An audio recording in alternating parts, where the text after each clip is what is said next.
Hello, my dear champs. How are you? Enjoying? Enjoying the quarantine of fighting with your siblings, with mom?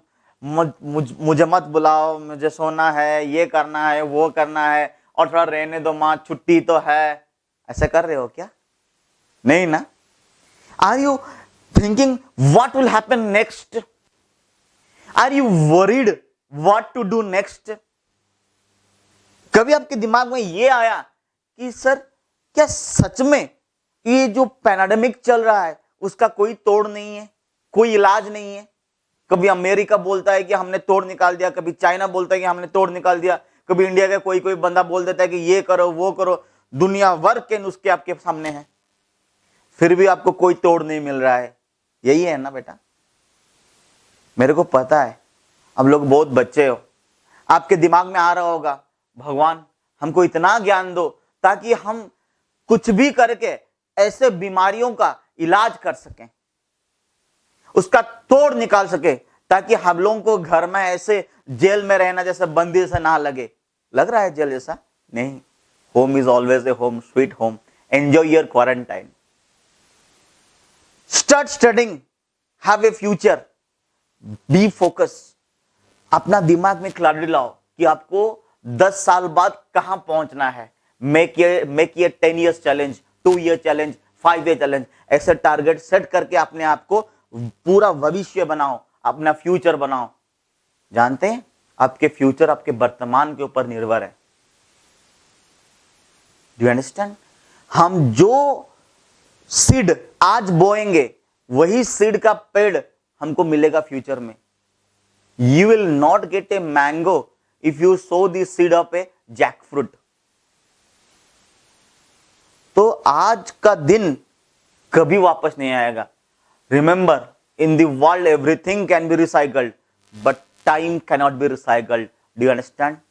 Time cannot be recycled.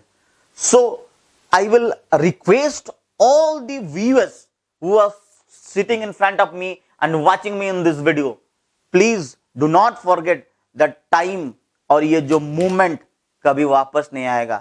Enjoy the movement, enjoy your quarantine, respect your parents, stay focus, stay tuned to your goals, and कुछ सोचो कि इस देश के लिए आपको करना है, कुछ ना कुछ करना है. क्या करना है आपको?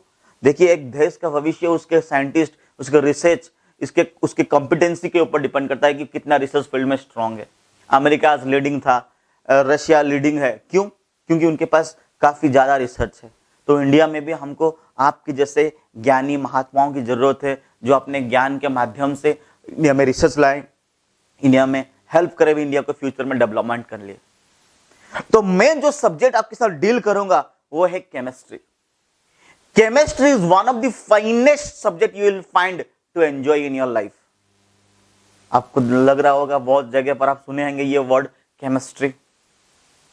Chemistry is that branch of science that deals with chemical reactions and all. आपको ऐसा लग रहा होगा, बट केमिस्ट्री इतना वास्टनेस है कि लाइफ में चाहिए, मेडिसिन में चाहिए, इंडस्ट्रीज में चाहिए, चलते फिरते, देखते, उठते, बैठते, हर जगह पर आपको केमिस्ट्री की जरूरत है.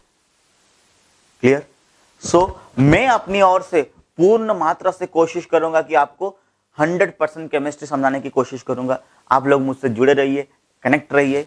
मैं आपको पूरा केमिस्ट्री के बेसिक्स से लेके एडवांस तक हेल्प करूंगा. ठीक?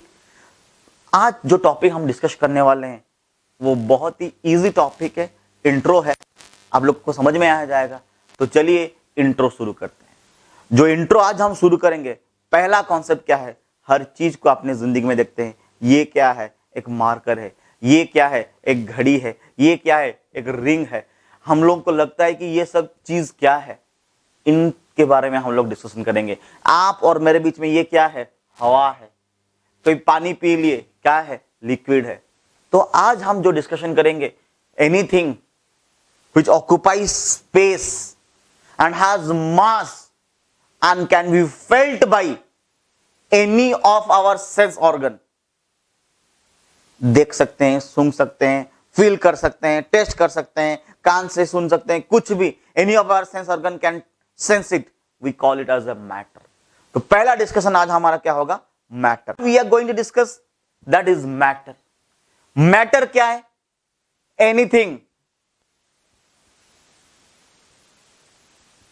which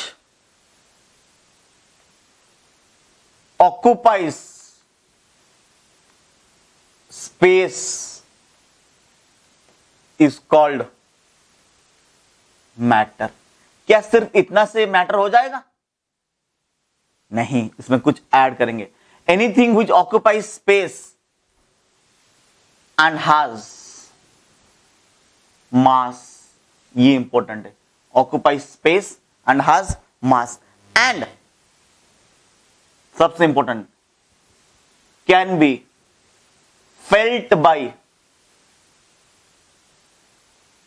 any one of the sense organ। One हो सकता है, एक से भी ज्यादा हो सकता है। हम लोग फील कर सकते हैं। देखिए ये मैटर, इसको फील कर सकते हैं, देख सकते हैं, हाँ या ना? उसको हम लोग क्या कहेंगे? Matter. Anything which occupies space and has mass and can be felt by any one of the sense organ is called matter. जानते हैं मैटर इज क्लासिफाइड इनटू, और we can classify matter by two means. One is physical classification, दूसरा है chemical classification. पहला क्या है? Physical classification. दूसरा क्या है? Chemical classification. पहला है फिजिकल क्लासिफिकेशन, दूसरा है केमिकल क्लासिफिकेशन। फिजिकल क्लासिफिकेशन में तीन वैरायटीज हैं। क्या है फिजिकल क्लासिफिकेशन में? सॉलिड। फिजिकल मतलब हम फिजिकली उसको देख के जान सकते हैं, कैसे कर सकते हैं। Solid, liquid and gas. तो फिजिकल में क्या है? Solid, liquid and gas. Chemical में दो तरह के हैं, homogeneous and homogeneous and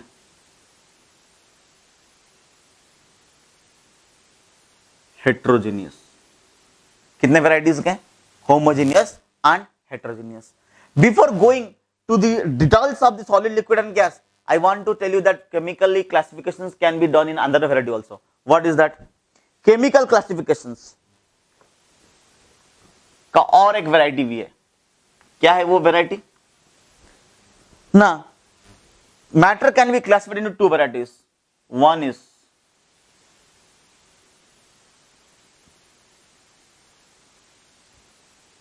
pure substances and second one is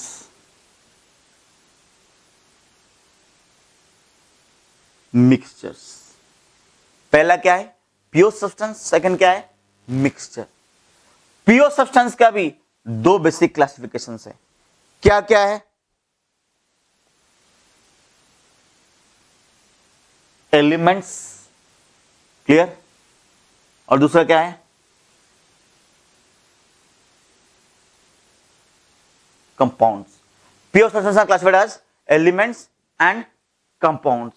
याद रखो, एलिमेंट्स और कंपाउंड्स ये दोनों होमोजीनियस है। ठीक है, एलिमेंट्स एंड कंपाउंड दोनों क्या है? होमोजीनियस है। ठीक है, कंपाउंड के भी दो वैरायटी हम लोग पढ़ेंगे। एक है इनऑर्गेनिक, दूसरा है ऑर्गेनिक। क्लियर? और क्या है ना, मिक्सचर का भी दो वैरायटी है। क्या? होमोजीनियस और हेट्रोजीनियस। होमोजीनियस में क्या हो सकता है? होमोजीनियस को हम लोग सॉल्यूशंस कह सकते हैं। होमोजीनियस को क्या बोलेंगे? सॉल्यूशन। हेट्रोजीनियस के बारे में और होमोजेनियस के बारे में हम लोग विस्तार रूप से डिस्कशन करेंगे। तो पहला क्लासिफिकेशन क्या है? Physical classification. उसके हिसाब से मैटर कितने वेराइटीज के हैं? 3 वैरायटी, सॉलिड, लिक्विड, गैस। चलिए एक एक करके एनालिसिस करते हैं सॉलिड, लिक्विड, गैस के बारे में। एग्जांपल देख लेते हैं।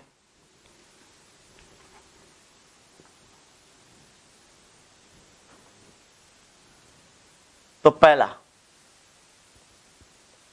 What is solid? सॉलिड्स, क्या हम इसको सॉलिड कहते हैं? सॉलिड, क्या ये सॉलिड है? बिल्कुल सॉलिड है। Solid has definite shape and definite volume. ये दोनों तो आपकी किताब में लिखा गया है, पर इसको छोड़ के हम लोग कुछ फिजिकल डिस्कशन भी करेंगे। क्या है बेटा? इस रूम में इस पेन को हम सॉलिड कहते हैं, हाँ या ना? इस रूम में इस रिंग को हम सॉलिड कहते हैं, हाँ या ना? Why this is solid and why this is solid? Because याद रखो, हम लोग सॉलिड को लिक्विड में कन्वर्ट कर सकते हैं by giving heat. This is another type of matter. Liquid को गैस में कन्वर्ट कर सकते हैं बाय गिविंग हीट। जानते हो हीट को हम लोग ट्रायंगल से रिप्रेजेंट करते हैं, ये ट्रायंगल मतलब हीट।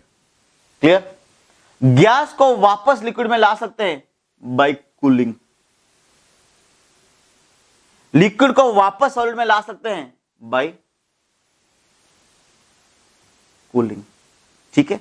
सॉलिड को लिक्विड में, लिक्विड को गैस में, गैस को वापस सॉलिड में, ऐसा हम लोग कन्वर्ट कर सकते हैं। मतलब these states of matter are interconvertible by changing the temperature and pressure conditions. This matter का ये जो स्टेट है, these states are interconvertible। मतलब मान लीजिए बर्फ लिया सॉलिड, उसको हम लोग पानी में तब्दील कर सकते हैं। कैसे? हीट देके। पानी को पूरा गैस में कन्वर्ट कर सकते हैं, वाटर वेपर कर सकते हैं। कैसे? हीट देके। वाटर वेपर को ठंडा किया, वापस पानी में हीट निकाल दिए, फिर वहां से हीट निकाले, फिर क्या हो गया? बर्फ हो गया। तो दीज आर इंटर कन्वर्टेबल। एक चीज जो मुझे सॉलिड के लिए डेफिनेशन के लिए चाहिए वो क्या है? जिस टेम्परेचर में सॉलिड लिक्विड में कन्वर्ट होता है उस टेम्परेचर को हम लोग कहते हैं मेल्टिंग पॉइंट। क्या है melting point? The temperature at which solid is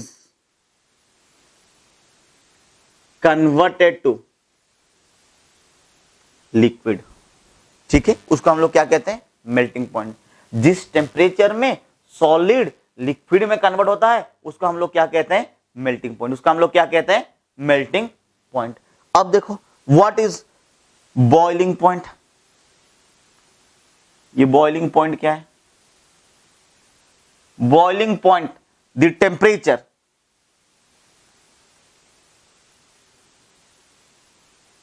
eight विच, जिस टेम्परेचर में लिक्विड गैस में कन्वर्ट होगा उसको हम लोग क्या कहेंगे?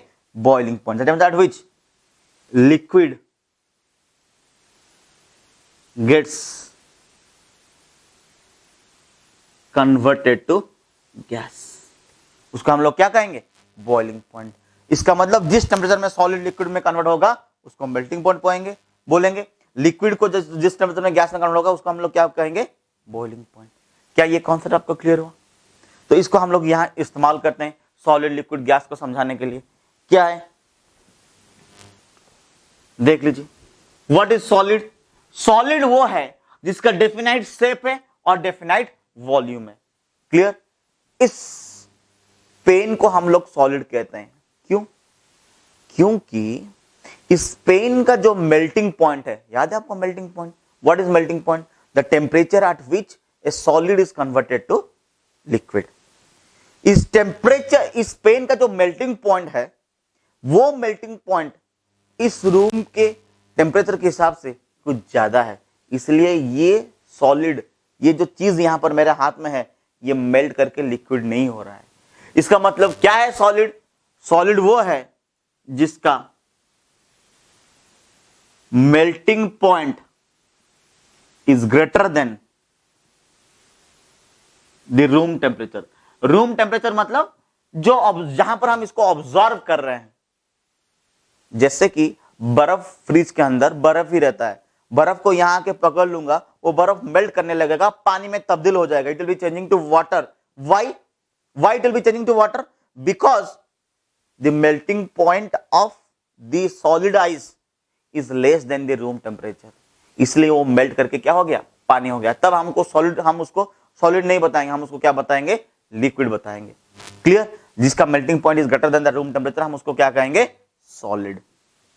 और क्या है बेटा, हम जब हायर क्लासेस में जाएंगे तब पढ़ेंगे ये छोटे छोटे कॉन्सेप्ट कि solid constitutes of some entities. Solid का जो सब्सटेंस है, मान लीजिए हमने यहां पर आयरन ले लिया, आयरन, ये जो पूरा ब्लॉक है आयरन ब्लॉक, ये कैसा बना है? आयरन एटम से बना है। आयरन एटम से बना है मतलब ये आयरन का जो एटम है ना, ये बहुत ही compactly packed, tightly packed, strong packing, मतलब internuclear distance is very less. हम लोग ऐसा लिख सकते हैं कि internuclear distance is less, और ऐसा लिख सकते हैं कि tightly held, tightly held. Done. तो ये हो गया सॉलिड के बारे में। एग्जाम्पल क्या हो सकता है? नॉर्मली जब एग्जाम्पल लिखेंगे तो रूम टेम्परेचर के हिसाब से लिखेंगे। एग्जाम्पल गोल्ड आपका फेवरेट, और क्या हो सकता है? प्लैटिनम, और क्या हो सकता है? सिल्वर, और क्या हो सकता है? आयरन। क्लियर? इजी। जानते हैं sodium exist in solid form, उसको छोड़ के बहुत सारे सॉलिड्स हैं, ये एग्जांपल के लिए हम लोग लिख सकते हैं। इजी। Next, liquid. क्या है ये liquid? Next is liquid.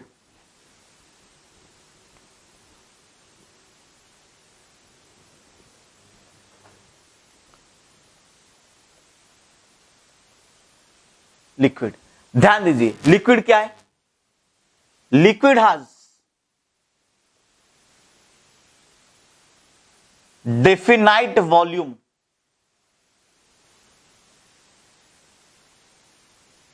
But no definite shape. Liquid का क्या है? वॉल्यूम तो डेफिनाइट है पर शेप जो है उसका डेफिनेट नहीं है।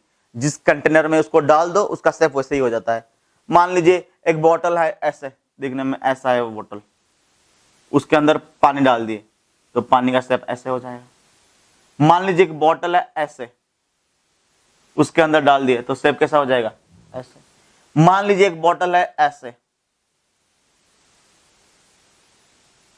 उसके अंदर डाल दिया तो हो गया उसका पानी का शेप ऐसे। Clear? It has no definite shape but definite volume है। इसकी वजह से क्या है, जिस कंटेनर में लिक्विड को डालेंगे उस कंटेनर का शेप जो रहेगा लिक्विड का भी शेप वही रहेगा। और क्या जानेंगे लिक्विड के बारे में? द इंटर मॉलिक्यूल्स और internuclear molecules are not that tightly held, और the particles of liquid are loosely held than that of solid, clear? remember one concept, liquid क्या है? लिक्विड वो है जिसका मेल्टिंग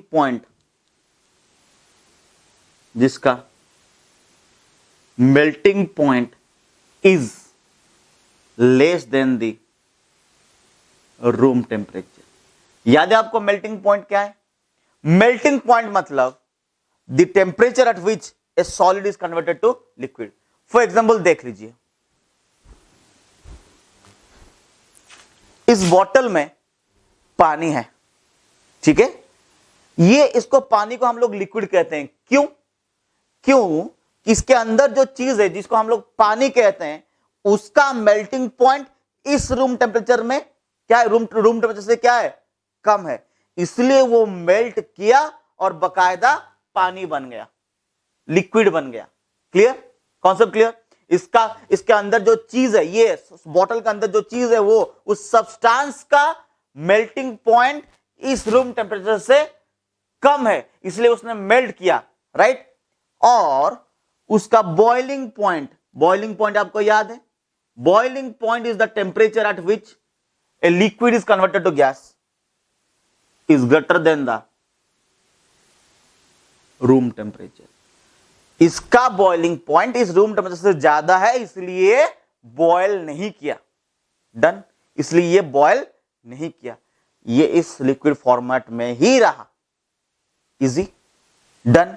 और उसके जो मॉलिक्यूल्स का पैकिंग कैसा है, सॉलिड से थोड़ा सा कम, लूजली पैक्ड, सॉलिड में पूरा compactly packed. Done? This is a liquid. Example तो बहुत सारे हैं। कैरोसिन ऑयल ले लो, रूम के अंदर वाटर लिक्विड स्टेट, ठीक है, पेट्रोल, ठीक है, clear? Easy? Next, what is gas? Third is what is gas?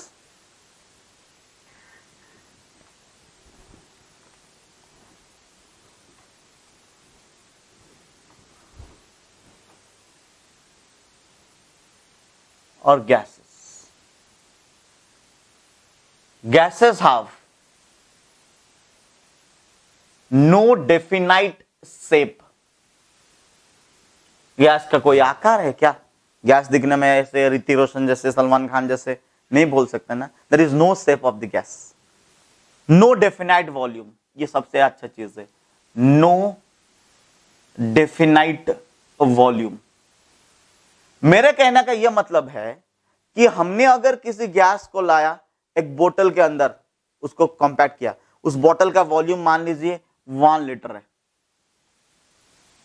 उस बोतल का वॉल्यूम क्या है, 1 लीटर है, तो उस गैस का वॉल्यूम क्या होगा, 1 लीटर। उसी गैस को मैंने एक बड़ा सा बोतल में डाल दिया, इसका वॉल्यूम हो गया 10 लीटर। उस बोतल को ऐसा खोल दिया इस रूम के अंदर, इस रूम का जो वॉल्यूम होगा, गैस का भी वॉल्यूम वही होगा। क्लियर? ठीक है, तो no definite shape, no definite volume. It says that it occupies all the available space, उसको जितना स्पेस अवेलेबल होगा सारा का सारा ऑक्युपाई करेगा। हम लोग ऐसे बोल सकते हैं कि the volume of the gas is considered to be the volume of vessel in which it is kept। जिस वेसल में उसका वॉल्यूम जो होगा, उस गैस का वॉल्यूम भी वही होगा। नेक्स्ट, मान लीजिए गैस मतलब क्या हुआ, वो लिक्विड स्टेट से बॉयल करके गैस स्टेट में चला गया। इसका मतलब क्या है, गैस मतलब क्या, जिसका boiling point is less then room temperature. as the boiling point is less than the room temperature, it boils quickly and goes to the gaseous state। और एक चीज गैस के बारे में, क्या है वो, gases can diffuse, और इसको हम लोग कहते हैं डिफ्यूजन प्रोसेस को हम लोग क्या कहते हैं, डिफ्यूजन। इसका मतलब क्या है, मान लीजिए रूम के किसी कॉर्नर में हमने H2S गैस रिलीज कर दिया, तो क्या हो जाएगा, वो गैस ट्रैवल करते करते करते करते एक कॉर्नर से दूसरी कॉर्नर में चला जाएगा, डिफ्यूज कर सकता है, लो मतलब हाई कॉन्सेंट्रेशन जोन से लो कॉन्सेंट्रेशन की ओर ट्रैवल कर सकता है। Gas can intermix due to this process of diffusion. Clear, and it is auto process, उसके लिए कोई एक्स्ट्रा एनर्जी नहीं लगता, गैस अपने कैरेक्टरिस्टिक के बदौलत डिफ्यूज कर सकता है। Okay, next example of gases. Gases का एग्जाम्पल क्या हो सकता है? एग्जाम्पल क्या हो सकता है? Hydrogen is a gas, helium, neon, argon, krypton, xenon, ये सब गैस है। इन सब को हम लोग नोबेल गैस कहते हैं। ठीक है, और फेमस गैस क्या है? ऑक्सीजन, नाइट्रोजन, फ्लोरीन, क्लोरीन, ये सब गैस है। क्लियर? जब पीरियोडिक टेबल पढ़ेंगे हम लोग इसके बारे में पढ़ेंगे। जानते हैं ये एक दो एटम से बना है करके ये क्या हो जाएगा? Diatomic gas. इसके बारे में हम लोग बाद में चर्चा करेंगे, सिर्फ आपको बहुत बता रहे हैं। एक एटम से बना है monoatomic, monoatomic, monoatomic, monoatomic, monoatomic, diatomic, diatomic, diatomic, diatomic. O3 क्या हो जाएगा? ये भी गैस है, ये ट्राईएटॉमिक। कार्बन डाइऑक्साइड क्या हो जाएगा? ट्राईएटॉमिक, 2 ऑक्सीजन 1 कार्बन। अमोनिया भी एक गैस है, कितना हो जाएगा? टेट्राएटॉमिक, 3 हाइड्रोजन 1 नाइट्रोजन, टेट्राएटॉमिक। सो ये एग्जांपल्स ऑफ गैसेस। छोटे छोटे क्लासेस में सबसे बड़ा टेंशन ये होता है कि सर वेपर क्या है और गैस क्या है, उसमें फर्क क्या है? देख लेते हैं। Difference between gas and vapour. Difference between gas and vapour. Vapour क्या है और गैस क्या है? वेपर, वेपर मतलब it represents A gaseous state which is liquid at room temperature. ध्यान दीजिए, it represents a gaseous state which is liquid at room temperature. Gas क्या है? It is substance which is gas. Substance which is gas at a room temperature is called a gas. मतलब ये क्या हो गया? Example इसका water vapour. आप तो जानते हैं वाटर वेपर, भाप, वो क्या है? Water vapour is gas when we give temperature to water. पानी को हम लोग उबालेंगे, हीट करेंगे, बॉयल होने के बाद, बॉइलिंग पॉइंट के बाद वो जो गैस सिस्टम में जाता है। अगर रूम टेम्परेचर, उसका टेम्परेचर नीचे कर दिए, रूम टेम्परेचर में ले आए, तो वो फिर वापस क्या हो जाएगा? लिक्विड। तब जब वो वेपर स्टेट में जाता है उसको हम लोग वेपर कहते हैं, उस गैस स्टेट को हम लोग वेपर कहते हैं। पर यहां पर एग्जाम्पल देख लीजिए, अमोनिया रूम टेम्परेचर में भी गैस है, हाइड्रोजन रूम टेम्परेचर में भी गैस है, ऑक्सीजन रूम टेम्परेचर प्रेशर में भी गैस है, क्लोरीन रूम टेम्परेचर में गैस है, फ्लोरीन रूम टेम्परेचर में गैस है, bromine is a liquid. Okay, helium room temperature में गैस है, नियॉन मतलब इस रूम में जो टेम्परेचर प्रेशर हम लोग लेंगे उस ऑब्जर्वेशन पॉइंट में, ये सब गैस है। क्लियर? तो वेपर का डेफिनेशन क्या हुआ? वेपर मतलब क्या? Vapours represent a gaseous state of a substance which is liquid at room temperature, और जो substance which is in gaseous state at room temperature is called a gas but not a vapor. Easy? Doubt? pure substance हम लोग 2 varieties में पढ़ेंगे।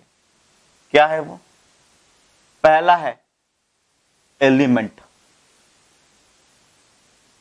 दूसरा क्या है? दूसरा है कंपाउंड। पहला है एलिमेंट, दूसरा क्या है? कंपाउंड। एलिमेंट्स क्या है बेटा? ध्यान दीजिए, एलिमेंट्स वो है कि it is defined as a pure substance that contains only one kind of particles. It is defined as a pure substance that contains only one kind of particles. It may be atoms or it may be molecules. Element क्या है? It is defined a pure substance which contains only one kind of particle. सबसे important चीज यह है, उसके पास सिर्फ एक ही type का पार्टिकल है. एलिमेंट्स का 3 वैरायटी है. क्या क्या? मेटल, नॉन मेटल और मेटालॉइड. एक एक करके एनालिसिस करते हैं. पहले मेटल क्या है?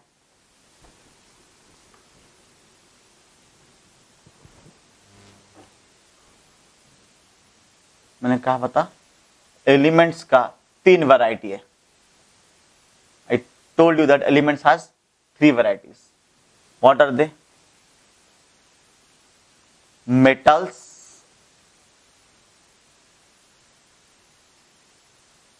non-metals and metalloids. मेटल्स क्या है बेटा? मेटल्स वो है which reflects light, possesses luster. एक एक पॉइंट डिस्कशन करते हैं. रिफ्लेक्ट्स लाइट, बहुत ही राइट रिफ्लेक्टिंग सब्सटेंस होते हैं. Gold, silver, iron.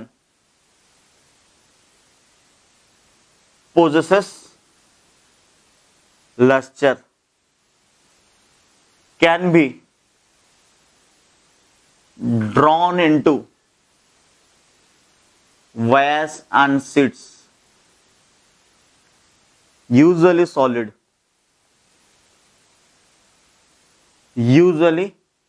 सर आपने बताया यूजुअली सॉलिड, क्या कोई लिक्विड है? हाँ, mercury is liquid. Clear? Mercury is liquid. और क्या बोल सकते हैं मेटल के बारे में? एग्जाम्पल बोल सकते हैं copper, silver, iron, gold, platinum.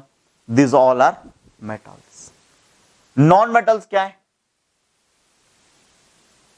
Does not reflect light, does not possesses that luster, can be drawn into wires and sheets. बकायदा नहीं होगा नॉन मेटल्स में. It can not be drawn into wires and sheets. They may be of solid, they may be of liquid, they may be of gas. Sir क्या तीनों varieties हैं? जी बिल्कुल है. Solid में कौन हो सकता है? Iodine, phosphorus. लिक्विड में कौन हो सकता है? लिक्विड में तो बहुत सारे हैं. एक फेमस एग्जांपल क्या है? ब्रोमीन. गैस में क्या हो सकता है? Non metal. गैस में तो कोई भी गैस ले लो, ऑक्सीजन, हाइड्रोजन, क्लोरीन, ये सब हो सकता है नॉन मेटल्स. क्लियर? मेटालॉइड्स क्या है बेटा? Metalloids are having characteristics in between metals and non metals. They have characteristics.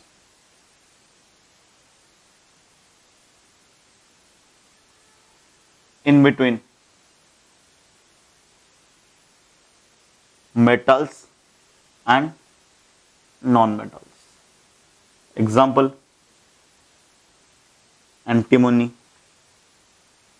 Bismuth. ये सब क्लासिफिकेशन के बाद सबसे इंपॉर्टेंट क्लासिफिकेशन क्या है? मेटल्स और नॉन मेटल्स में याद रखो, metals are those which have free electrons. मैं इसलिए पहले इसको नहीं बताया क्योंकि आपके क्लास में फ्री इलेक्ट्रॉन्स क्या है ये सब आपको थोड़ा पता नहीं होता है. Metals can connect electricity due to this free electrons available, जबकि non metals can not connect electricity. मैंने क्या बताया? Metals can conduct electricity and can also conduct heat. Non metals can not conduct electricity. मैं यहां पर लिख लेता हूं, यहां पर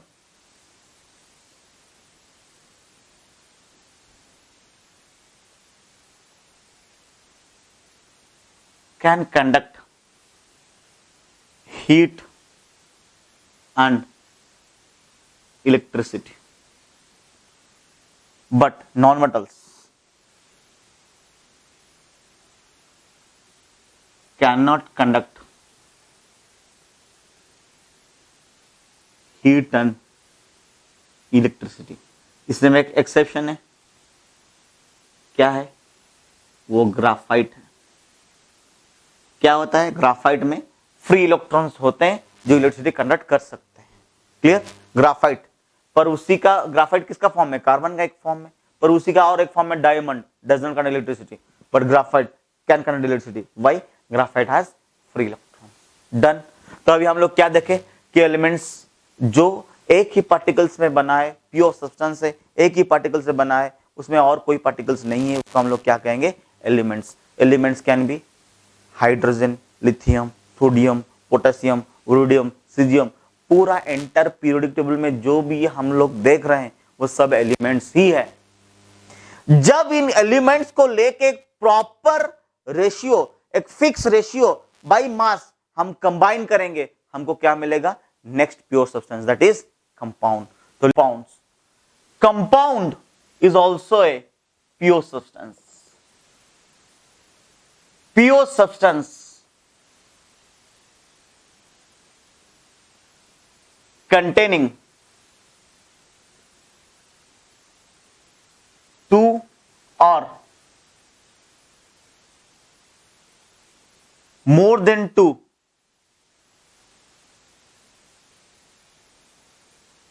elements combined together in a fixed proportion by mass, combined together in a fixed proportion by mass, and which can be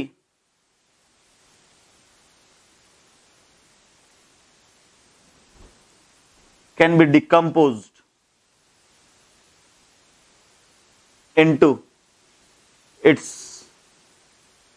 elements are called compounds, are called compounds।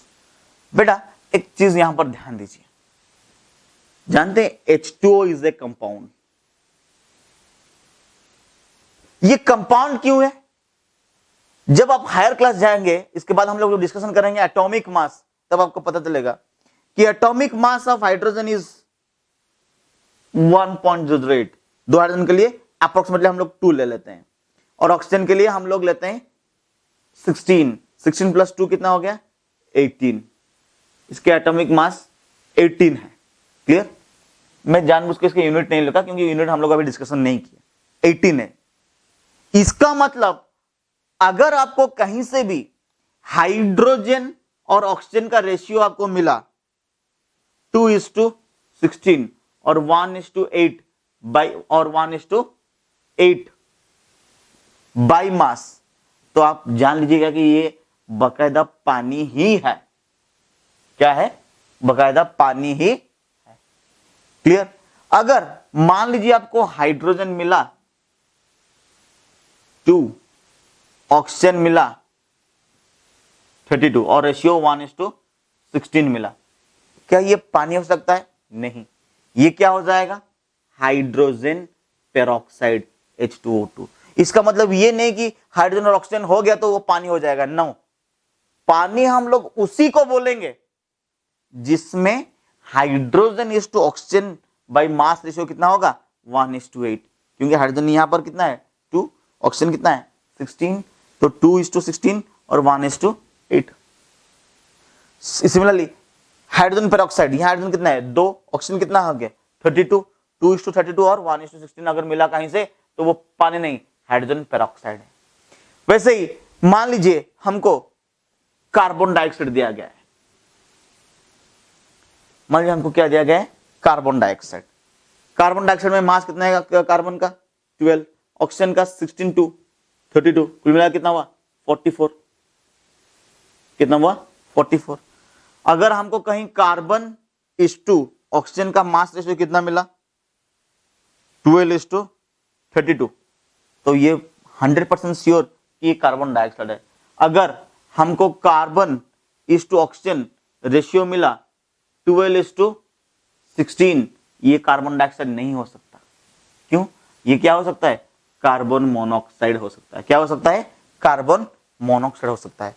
अगर कहीं से 12:32 बाई मास रेशियो मिला तो वो carbon dioxide, 12:16 by mass ratio मिला तो sorry carbon 1:32 मिला तो उसको वो कार्बन डाइऑक्साइड, 12:16 मिला तो कार्बन मोनोऑक्साइड।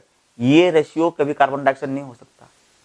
ठीक है, क्योंकि हम तो कार्बन डाइऑक्साइड ऐसे जाते हुए नहीं दे सकते, तो हम उसको कैसे ट्रेस करेंगे? We can trace by only knowing the proportion. We can only trace by knowing the proportion. यहां प्रोपोर्शन देखो, 12:32 by mass carbon dioxide, 12:16 by mass carbon monoxide. तो कंपाउंड्स क्या है? प्योर सब्सटेंसेस है। What are compounds? Compounds are pure substances which contains what? Two or more elements. They are combined by fixed proportion by mass. उनका proportion पूरा बकायदा fix रहेगा। Done. Next, classification of compounds. Compounds are classified into two parts: organic and inorganic. Compounds are two varieties. Organic contains carbon, hydrogen, sometimes combined with oxygen, sulfur, nitrogen. Organic compounds are mainly found in animals and plants mainly. ऐसा नहीं कि और कहीं पर नहीं है, हर जगह पर है। एंड दूसरा वेराइटी है inorganic compounds, usually found in minerals and rocks. Usually found in minerals and rocks. Done. ये दो varieties of compound है।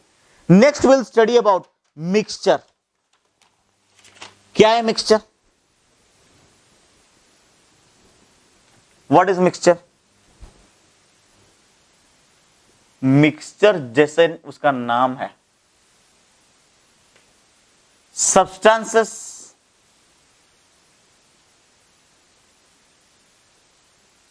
or I can say these are not actually pure substances. What is a mixture? Now material containing, ऐसे और थोड़ा आसान होगा या समझने के लिए, material containing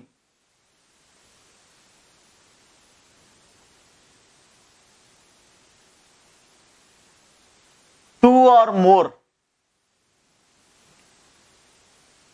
substances in any proportion. इसका कोई प्रोपोर्शन नहीं है। भेल खाते हैं आप लोग? भेल थोड़ा सा ये मिला दिया, मिक्सर मिला दिया, वो मिला दिया, ये बना दिया, थोड़ा धनिया, थोड़ा ज्यादा नमक, थोड़ा कम नमक, थोड़ा तीखा बनाया, उसका कोई प्रोपोर्शन नहीं है। ठीक है, मिक्सर वही है जिसका कोई प्रोपोर्शन नहीं होता है, कुछ भी मिला दो वो मिक्सर हो जाता है। Two or more substances in any proportion, we say it as mixture. ठीक है? And remember one basic difference between a compound and a mixture. Compound, मान लीजिए एक एग्जांपल वाटर है, तो इसमें हाइड्रोजन है और ऑक्सीजन है। कंपाउंड का प्रॉपर्टी हाइड्रोजन से नहीं मिलेगा, ना ही ऑक्सीजन से मिलेगा। पानी का कुछ अलग ही प्रॉपर्टी है। क्लियर? बट मिक्सचर के केस में the property of mixture is same as the property of its constituents. सबसे इंपॉर्टेंट चीज याद रखो बेटा, कंपाउंड बनाने के लिए बकायदा एक केमिकल रिएक्शन होता है। हाइड्रोजन ऑक्सीजन के बीच में एक रिएक्शन हुआ होगा तब जाके इसके अंदर H2O के अंदर कुछ बॉन्ड है, पर मिक्सचर में कोई बॉन्ड वॉन्ड नहीं होता है, कोई केमिकल रिएक्शन नहीं होता है, वो सीधे सीधे ऐसे मिला देते हैं फिजिकली। कंपाउंड को अलग करने के लिए इस कांस्टेंट एलिमेंट्स में केमिकल प्रोसेस चाहिए, मिक्सचर को अलग करने के लिए कोई केमिकल प्रोसेस नहीं चाहिए। नॉर्मली ऐसे हम लोग कर भी सकते हैं, डन। नेक्स्ट पर एक चीज है, याद रखो, मिक्सचर, यहां पर थोड़ा सा प्रॉब्लम है, हम बताते हैं अभी क्या है। मिक्सचर दो वैरायटीज के हैं, होमोजेनियस एंड हेट्रोजेनियस। मिक्सचर दो वैरायटी के हैं, होमोजेनियस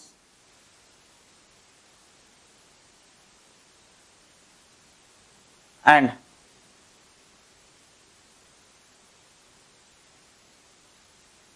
हेट्रोजेनियस। बेटा होमोजेनियस मिक्सचर क्या है? अगर मिक्सचर के कंस्टिट्यूएंट्स एक ही फेज में है उसको हम लोग क्या कहेंगे? होमोजेनियस। क्या है? What is homogeneous? Composition is uniform through out and is in single phase.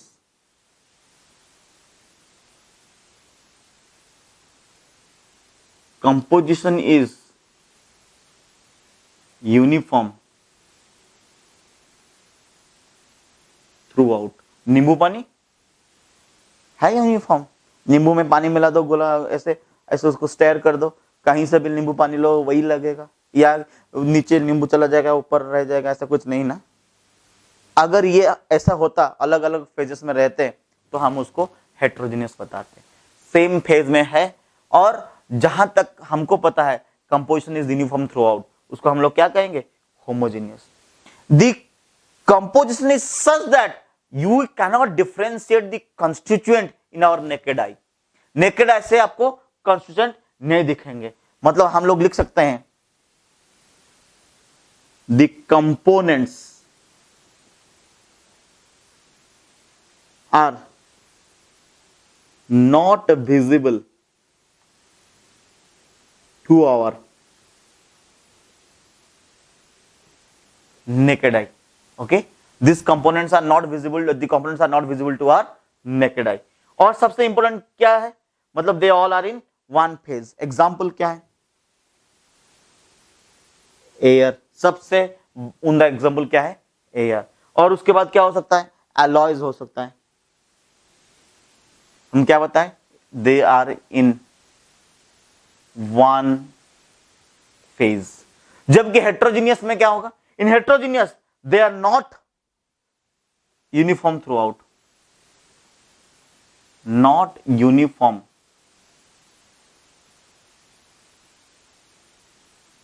throughout,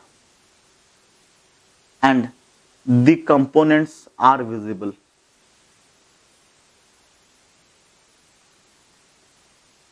add sand to water, कुछ सैंड लेके वाटर में मिला दो, कुछ ऐसे छोटे छोटे चिप्स लेके वाटर में मिला दो, these are what? Heterogeneous mixtures। okay, what is atom? Atom, it is the smallest particle of an element which may or may not have independent existence। Molecule, molecule क्या है? it is the smallest particle of an element or compound। It is the smallest particle of an element or compound that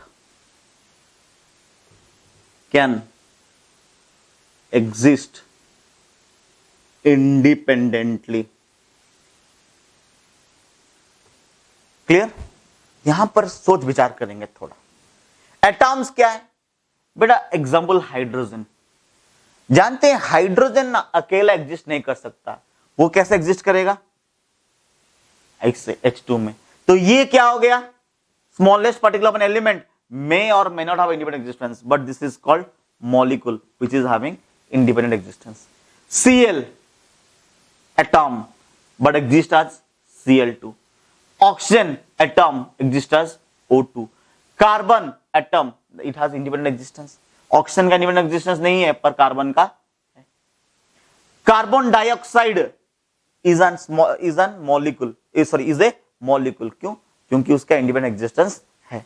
ozone is a molecule, water is a molecule, nitrogen is an atom, may or may not have independent existence. Nitrogen does not have independent existence. It exists as N2. ये क्या हो गया? Molecules. Molecules मतलब which has independent existence in this our earth crust, in this atmosphere, in the universe. ये atoms क्या है? These are smallest particle of an element, but उसका independent existence हो सकता है, नहीं भी हो सकता है। Carbon independent existence, iron independent existence, helium independent existence. Clear? तो ये है एटॉम्स और मॉलिक्यूल्स। मॉलिक्यूल्स के भी दो वैरायटीज है, क्या क्या? Homonuclear and heteronuclear. देख लेते हैं होमोन्यूक्लियर हेटेरोन्यूक्लियर मॉलिक्यूल्स क्या है। Next variety is homonuclear and हेटेरोन्यूक्लियर।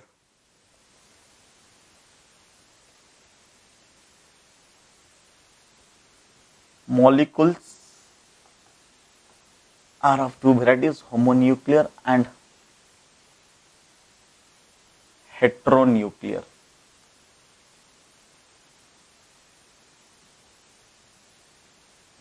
Homonuclear O2, N2, Cl2 ये सब होमोन्यूक्लियर्स है, एक ही वैरायटी के न्यूक्लियस से बने हैं। O2 का मतलब जानते हो बेटा? O2 मतलब क्या? O और O के बीच में बॉन्ड है। 2O का मतलब क्या है? दो O है जिनके बीच में कोई बॉन्ड नहीं है। N2 का मतलब क्या है? इन N और N के बीच में बॉन्ड है। 2N मतलब क्या? दो नाइट्रोजन, इसमें भी दो नाइट्रोजन, पर इनके बीच में कोई बॉन्ड नहीं है। O3 मतलब क्या? तीन ऑक्सीजन जिनके बीच में बॉन्ड है। H2 मतलब क्या? दो हाइड्रोजन जिनके बीच में बॉन्ड है। 2H मतलब क्या? इनके बीच में कोई बॉन्ड नहीं है। हेटेरोन्यूक्लियर क्या बेटा? More than one type of nucleus involve. For example carbon dioxide is a molecule, इसमें कार्बन है, दो ऑक्सीजन है। फॉर एग्जांपल मीथेन, कार्बन है, हाइड्रोजन है। फॉर एग्जांपल अमोनिया, नाइट्रोजन है, हाइड्रोजन है। ये हेटेरोन्यूक्लियर है। अब सवाल यह है कि सर हम लोग इन लोगों के मास को कैसे पता लगाएंगे? ये तो बहुत ही छोटे छोटे चीजें हैं, इसके मास को कैसे पता लगाएंगे? तो उसके मास हम लोग डिस्कशन करेंगे, एटॉमिक मास। तो नेक्स्ट डिस्कशन है एटॉमिक मास। तो नेक्स्ट डिस्कशन एटॉमिक मास लिख लेते हैं। What is atomic mass? Discussion is atomic mass. What is atomic mass बेटा? Atomic mass of an element is the number of times an atom of that element is heavier than an atom of carbon taken as 12. अगर हम लोग किसी के atomic mass नापते हैं तो उसको हम लोग पहले कंपेयर करेंगे किसके साथ? कार्बन के साथ। और हम लोग कार्बन का एटॉमिक मास कितना लेते हैं? 12। उसके एक एटम के मास से कितने बार जो कंपेरेबल एटम का मास होता है उसको हम लोग क्या कहेंगे?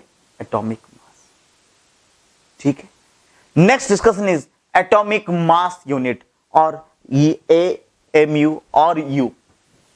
Next discussion is atomic mass unit और U। Atomic mass unit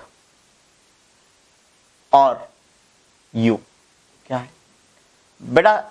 atomic mass unit को हम लोग ऐसे सिंबॉलिकली ऐसे लिखते हैं AMU, और U को हम लोग लिखते हैं unified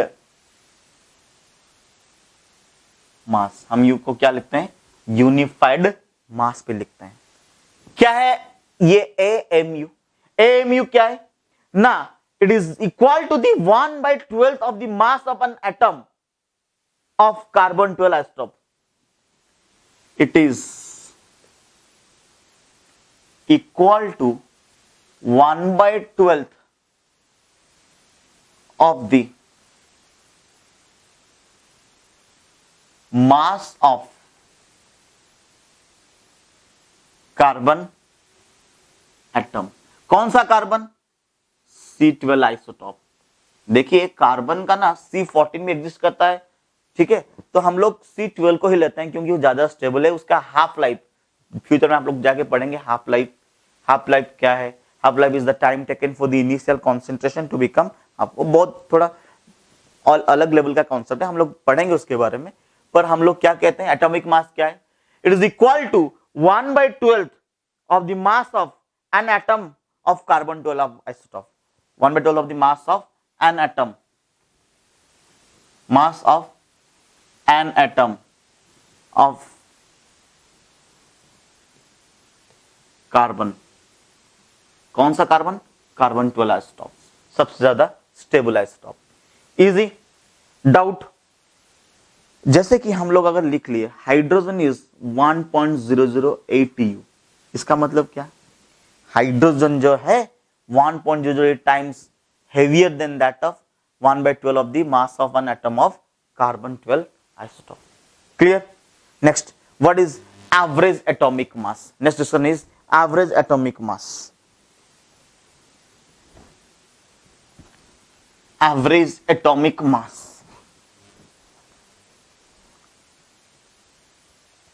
what is average atomic mass? देख लीजिए एवरेज एटॉमिक मास क्या है। एवरेज एटॉमिक मास मतलब, मान लीजिए chlorine exist in two forms, Cl35 और Cl37, ठीक है, chlorine exist in two isotope forms 35 and 37, और मान लीजिए 35:37 का रेशियो कितना है? 3:1। कितना रेशियो है? 3:1। तो क्या हो जाएगा? एवरेज एटॉमिक मास कितना हो जाएगा? Average atomic mass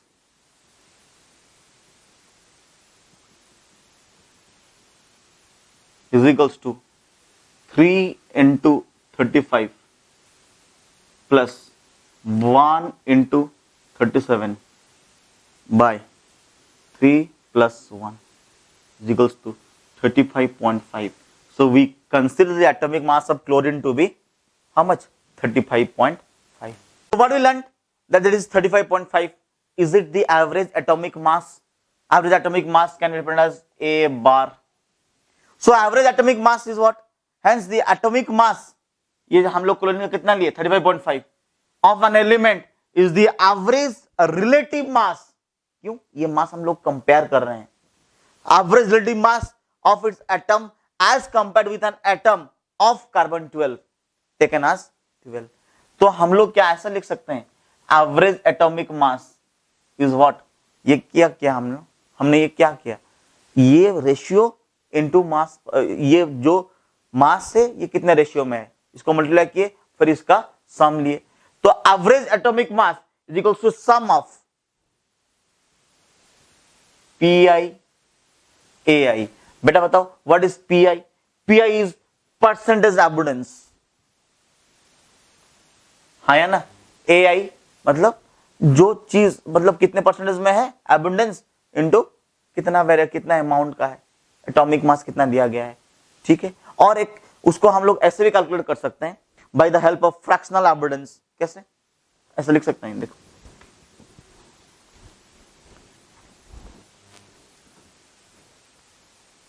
average atomic mass is equals to sum of AI F I. What is AI?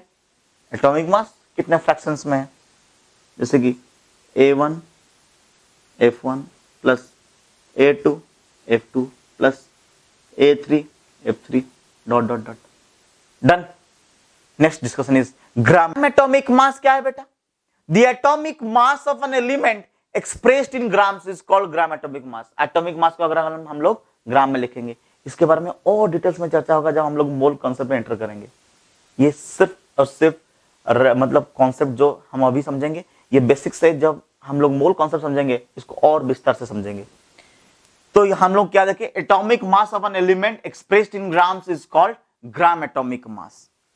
इस ग्राम एटॉमिक मास को भी हम लोग 1 ग्राम एटम कहते हैं। ये थोड़ा कंफ्यूजन आएगा अभी, पर मोल कॉन्सेप्ट में थोड़ा क्लियर हो जाएगा और ज्यादा। एग्जांपल, एटॉमिक मास ऑक्सीजन कितना है? 16 mu। हम 16 mu को ग्राम एटॉमिक मास कितना हो सकता है? 16 ग्राम्स। 16 mu और हम लोग इसको क्या कहते हैं 16 grams. Next discussion is molecular mass. क्या है नेक्स्ट डिस्कशन? मॉलिकुलर मास क्या है? Molecular mass of a substance is the element, it may be an element or a compound, is the number of times the molecules of that substance heavier than 1/12 of the mass of an atom of carbon 12 isotope। एक carbon 12 isotope का 1/12 parts करेंगे, उससे जितना heavy होगा उसका मास, उसको हम लोग क्या करेंगे? मॉलिकुलर मास कहेंगे। और जब हम लोग एवरेज मॉलिकुलर मास लेते हैं, it is the average relative mass, जब मान लीजिए Cl2 के केस में, of its molecule as compared with an atom of carbon 12 isotope taken as 12। Easy. तो यहां पर एक छोटा सा चीज हम ऐड करते हैं, क्या है वो? What is gram molecular mass? What is gram molecular mass? It is, can I say like this, that is molecular mass expressed in grams। हो गया ये molecular mass expressed in grams। इसमें क्या हम लोग लिख सकते हैं? मान लीजिए H2SO4 का molecular mass कितना है? What will be the molecular mass? Is it 98.0 AMU लिख सकते हैं या U लिख सकते हैं। तो what is gram molecular mass?